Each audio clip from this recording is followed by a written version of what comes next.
Hi guys, in this video we're going to be talking about building muscle and losing body fat at the same time. The reality is, in most circumstances you need to really be focusing on one or the other, because otherwise you're going to achieve subpar results for both. So I'd suggest focus on a block of time on one goal, then a block of time transitioning into the other. However, there are a few examples where some kind of recomposition, e.g. losing body fat and gaining muscle at the same time to any significant degree, can happen. The three examples are: one, just a rank beginner. Anyone who's just starting weight training is by default going to build muscle, is going to lose fat simultaneously. And it tends to be a more overweight person. This can go on for several weeks and months, whereas a leaner individual, this is only going to last for a relatively short space of time. So anyone who just starts lifting weights is going to have this recomp. The second example is someone returning from a layoff. So essentially anyone that has stopped training for any length of time, what will happen, there'll be a trophy, so which is essentially muscle loss. They will quickly be able to regain this muscle, and there does tend to be some fat loss within this example. Now, the severity of the layoff will dictate how long that person can do that for. So if you're only off for 2 to 3 weeks, it's probably not going to last very long, but I'll give you an anecdotal evidence of me personally. I've had 2 broken legs when I used to be playing football a lot. Second broken leg, prior to that, I probably had about 16 months weight training experience. I had a relatively good base. Had anywhere between 4 to 6 months off weight training. When I returned back to training, I'd say, it's difficult to say exactly, but I'd say within about 3 months I was almost back to where I was prior to breaking my leg, okay. So you can see kind of the anecdotal evidence there.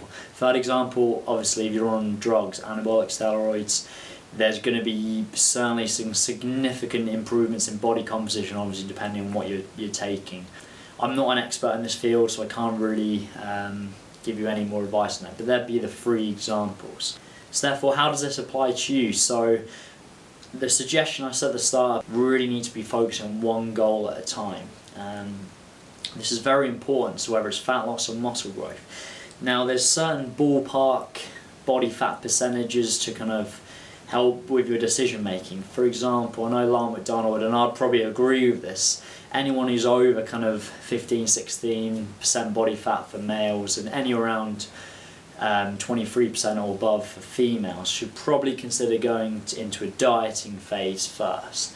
So this doesn't necessarily mean you're stopping weight training. Obviously the weight training should be the foundation of your training anyway, but you're just slowly tapering down your calories and or increasing cardio to get to a level, say under 15% body fat for males, under 20% for females, and then you can slowly transition into a muscle gaining phase. This is something that actually came off the Alan Aragon UK conference last year, and Alan's opinion was just allow yourself to get as fat as you like, essentially. So in his opinion, he believes you can continue bulking until whenever you like, then you can transition to a cutting phase.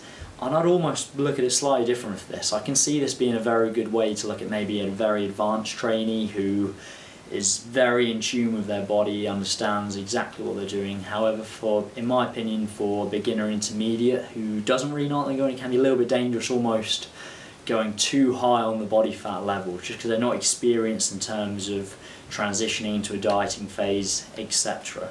So there's a couple of important things to consider. Before you transition into the hypertrophy phase, I would personally suggest having 2 weeks where you have the same macronutrient and calories you've been consuming at the end of your dieting phase. Just say, for instance, ballpark, you finish on 200 grams of protein, 200 grams of carbohydrates, I don't know, 50 grams of fat. I would stay on the macronutrients for 2 weeks, just to allow your metabolic rate to almost stabilise, and then you're going to slowly walk up, because you need to be very careful when you've been dieting for such a long period of time and then you start bumping on your calories. You'll be amazed how fat you can get very quickly, and a bodybuilder is an extreme example of how this can happen. They'll be contest ready, kind of 5% body fat. A week later they can literally gain 5-6+ kilos of body weight, and I'm telling you, it's not all muscle, a lot of it is body fat, as well as obviously water and glycogen, etc.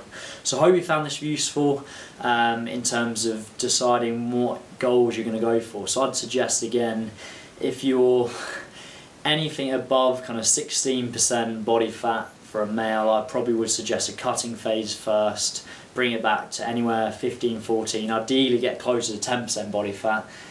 2 weeks, same macros, allow your metabolic rate to stabilise, then walk up your calories again.